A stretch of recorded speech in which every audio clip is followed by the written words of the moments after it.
You know that feeling you get inside of you when you know you fucked up?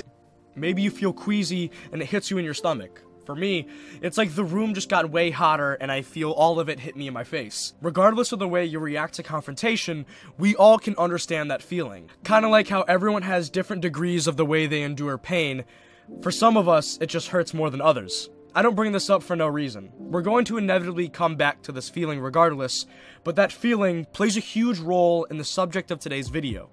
Mean Creek is a film from 2004 and falls under one of my favorite categories of film to watch. We just fucked up bad and now we have to deal with our consequences. Most notably from this category would be films like I Know What You Did Last Summer, Super Dark Times, Flower, which if the opportunity arises, I would love to cover both of those movies, as well as Bully, one I've yet to see but have always been intrigued by. So with my briefing out of the way, I don't want this to be a long drawn out intro. Your time is worth something, so I'd rather not waste it. I'd like you to go in blind to this, just like how I did the first time I watched this. So, with that out of the way, let's begin. The movie begins with muddy waters. Engulfed in an abyss, we really can't make heads or tails of what led us here. We're faced with our title card. That was my James A. Janice impression. Afterward, we're faced with a rowing boat, and we hear the sound of the button being pressed on a camera as it begins to record, where we meet the first member of our very small cast. Obviously, I'll reveal more as we go along, but Mean Creek only has 10 total cast members. Not counting extras in the background, Josh Peck plays George Tooney, and as we see here, is a total fucking baller? Bang! Bang! We then meet the main character of the film. Yes, Josh Peck is not going to be our main character, even though he went on to have the most established career. Why are you dressed like Queen Latifah? Our main bozo of the film is this scrawny kid named Sam Merrick, played by Rory Culkin, the younger brother of Macaulay and Kieran Culkin, and now I can never unsee that. How do I get his dick in my ass? Sam takes a look at George's camera, and George reacts as anyone would when they mess up your shot. Oh, yes. Punk, if I ever catch you fucking with my camera again! Sam sits with his brother Rocky after getting beaten the fuck up by Josh. And if Sam's brother looks familiar here, he's that kid from Jurassic Park 3 who had the T-Rex piss. This is T-Rex pee. How'd you get it? You don't want to know. Yes, I fucking do, Rocky. How the fuck did you get T-Rex piss? Sam then sits in a tree with his girlfriend Millie, who was on Lizzie McGuire? Listen, I don't have a joke about every actor or actress in this movie, okay? Millie does, though, ask a fucking gruesome question. If you could snap your fingers right now, and he would drop dead in his tracks, would you do it? Afterward, Sam and Rocky walk home and discuss what punishment George deserves after beating up Sam, coming up with the idea of taping him to a tree, pouring honey over his face, and leaving him there overnight. But Sam says if they hurt George physically, they would be just as bad as he is.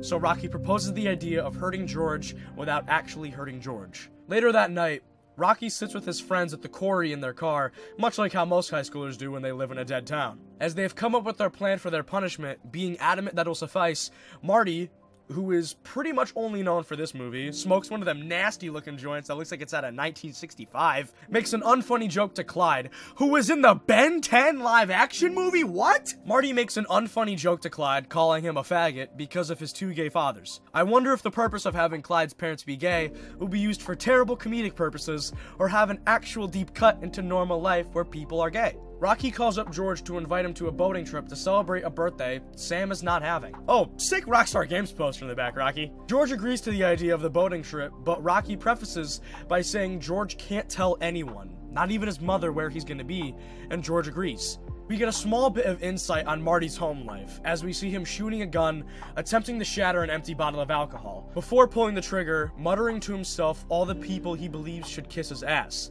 Before he can take the shot, though, his brother comes out, asking what he's doing and why he has his gun. Marty asks why Kyle, by the way, they spell it K-I-L-E, and I have never seen that name ever spelled like that. Marty asks why Kyle, still doesn't sit right, why Kyle isn't doing more with his life, and says that he's not his father.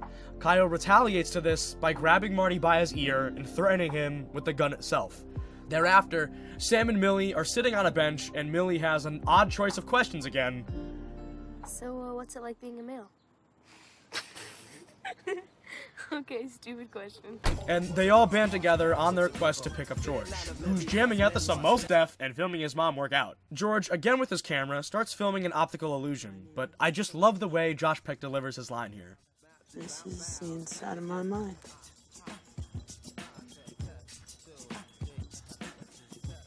As George is about to get in the car, Millie asks why they're stopping here, unaware of the plan that they have set out. On their drive to the boating trip, Sam opens up a present from George being a super soaker, which is pretty dope, but, like, we know it's not Sam's birthday. Continuing on, George criticizes Marty for drinking and driving, which, yes, George, you are right. Only dickheads do that. George opens up to the group with a much more pleasant side of himself, and reveals he has dyslexia. I see stuff all backwards and shit. Like, instead of seeing stop on a stop sign, I see pots.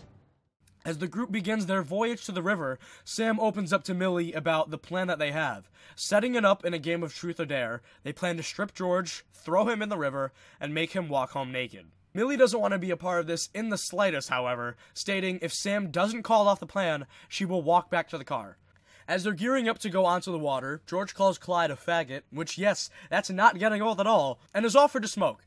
George takes the cigarette and takes the most baby hit you could ever see. It's hilarious. While Rocky's untying the knot to the boat, Sam begs his older brother to call off the plan, saying that all someone like George needs is a friend. Rocky, not on board with the idea at first, agrees to the idea of calling off the plan, relaying this to Clyde and saying that he'll talk it over with Marty.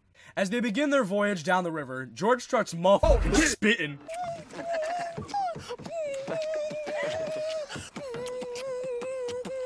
Sam loves it, don't you lie? Rocky is a pimp. Clyde is a fag. God damn it. They are not going to stop, are they? Marty offers the group some beers, which I don't know if I'm ever going to get another chance to say this. Beer is fucking nasty. It's not 1863 anymore. You don't have to drink wheat and barley to get fucked up. Marty offers Sam if he wants to smoke some ganja. Rocky declines on his behalf, and George explains how one time he smoked a blunt to his face, hallucinated, and pictured a small blue man tap dancing on his shoulder. However, George closes out this sequence with just a hilarious line. But no, I don't smoke weed after that, because, like, my doctor says it's stunts your growth. So I'm waiting on 24. Yeah. Yeah, it's when you stop growing. The group takes a break for a minute, eating sandwiches, and George asks for the recipe to a peanut butter and jelly. While this is happening, Rocky and Marty have a dispute about calling off the plan. Marty, who's hesitant to the idea, wants to continue to follow through with it, while Rocky and the rest of the group believe George has the capabilities of being a good person. Though he has his annoyances and all, George just wants to be socially accepted. Marty, on the other hand, only sees George under the negative light, knowing George still has his bullied tendencies, and reminds Rocky that George is the same man that beat up his little brother, and he hopes when push comes to shove, he would have Marty's back. During all of this, George recounts a time when he was in 4th grade, where he smacked Clyde across the face with a baseball bat.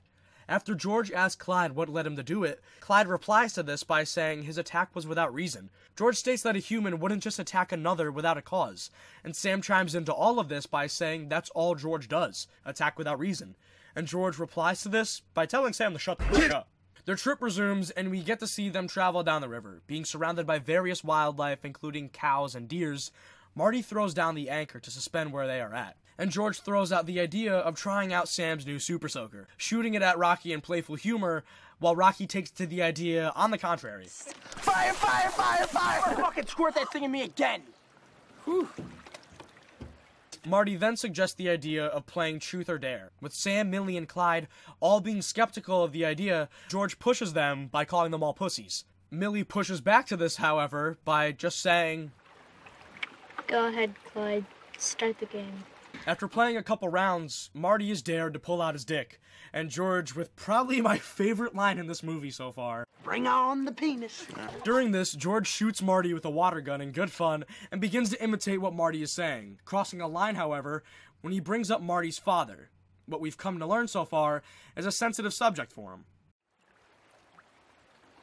You don't know shit about my father. If you ever say anything about my father again, I will kill you. Do you understand? The animosity rises and tensions flare in the group when Marty dares George to strip nude and to jump in the water. George, who never even had a choice between truth or dare, picks truth, and Marty reveals all along what their intentions are. Truth? Okay, I'll give you a truth. The truth is, Lord Farley, is that we didn't invite you out here because we've been secretly in love with you all these years. Marty, don't do this. We invited you out here because you smacked Sammy boy right there in the cranium. Marty, stop. So we came up with a plan to mess you up. Sam admits to the idea of the entire prank, but says that he had changed his mind along with the entire group. George, who's blown back completely by this, questions Sam if it's his birthday, and after Sam replies no, George begins to grasp the idea of what they all had planned for him. George completely loses his rage, spewing all kinds of hate speech to Sam, to Millie, and especially goes in on Clyde for his gay fathers. It's truly insane here how much Josh Peck is swearing in this scene. You will genuinely never see it from any other kind of Nickelodeon actor. George then turns to Marty, and again brings up his father, whom we've now learned is deceased. George then goes on a spewing rant about Marty's father not being the greatest of influences, being a drunk deadbeat parent and had killed himself by taking a gun and blasting it through his head. George says how he went from feeling sorrow for Marty and his father to a disturbing place of enjoyment. His daddy splattered his brains all over the wall. His daddy splattered his brains all over the wall. His daddy splattered his brains. George. All over the wall. Stop it, George! All over the wall. His daddy. George begins to repeat this sentence over and over and over again, trying his damnedest to get under Marty's skin. And before you say it too, this is that scene where everyone makes that shitty joke where they're like, I haven't seen this episode of Drake and Josh, which I fucking hate. That joke is godly lazy. Whoa, just take it easy. During this, everyone in the group is begging and pleading with George to stop repeating the sentence. Clyde saying this isn't how people talk to one another, and after Marty begins to step in on George, Rocky has to get in between them, and he accidentally pushes George into the water. George cries out for help, trying to reach out to the people he called friends for just a couple minutes. George, being unable to swim, struggles to remain afloat. The others regard the scene in terror, not knowing George accidentally hit his head on his camera. With blood seeping out, he begins to go under. Rocky dives into the water in a last-ditch effort to save him, finding George face down in shallow water. Millie attempts CPR to no avail. George Tooney dies.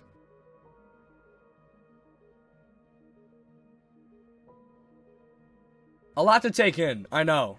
My review will never be able to do this scene justice. This movie justice, I really should say. Everyone's acting here is so real. I find myself so many times watching movies and TV shows where I put myself in the character's shoes, saying, how would I react if I was in this situation?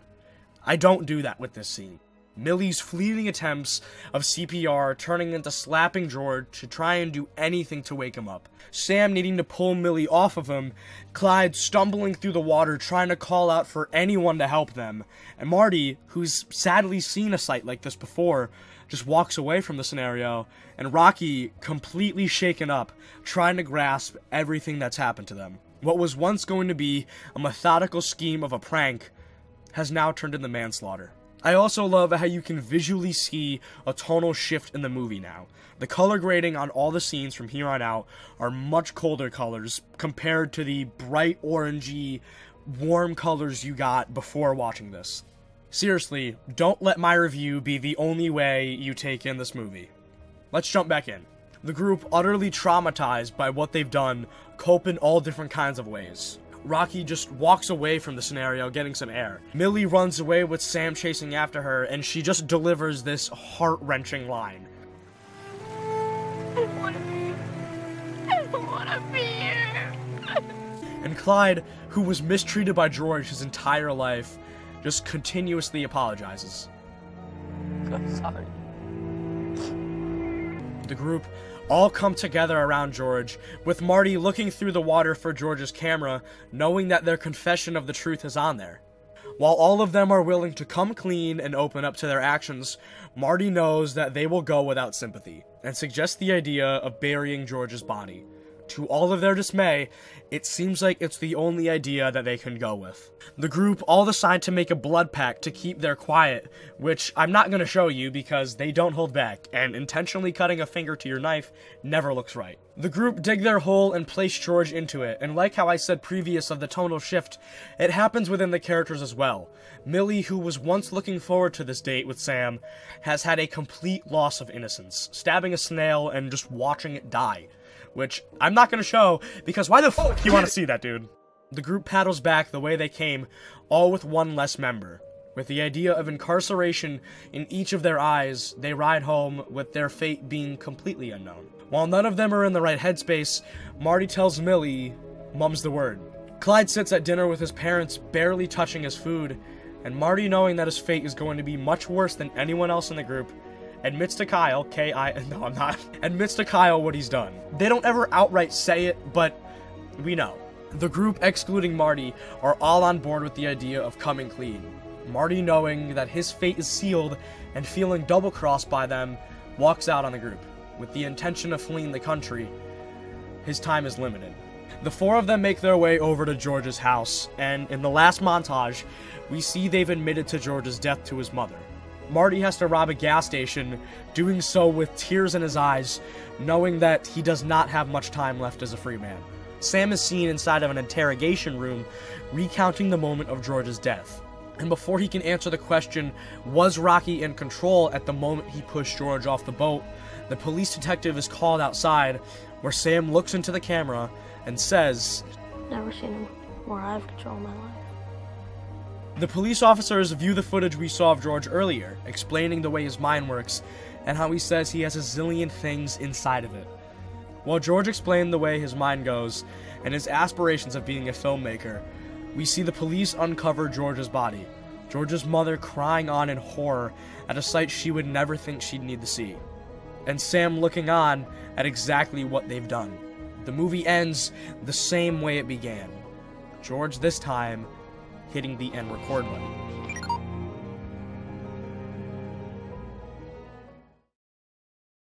Mean Creek is not for those with the faint of heart.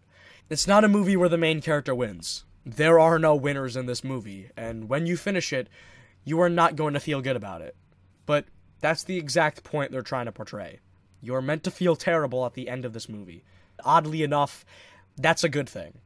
I'm a big fan of this movie for that exact reason. Countless times in cinema, we'll see the movie ends with all the characters getting their moment of sunshine, but not this one.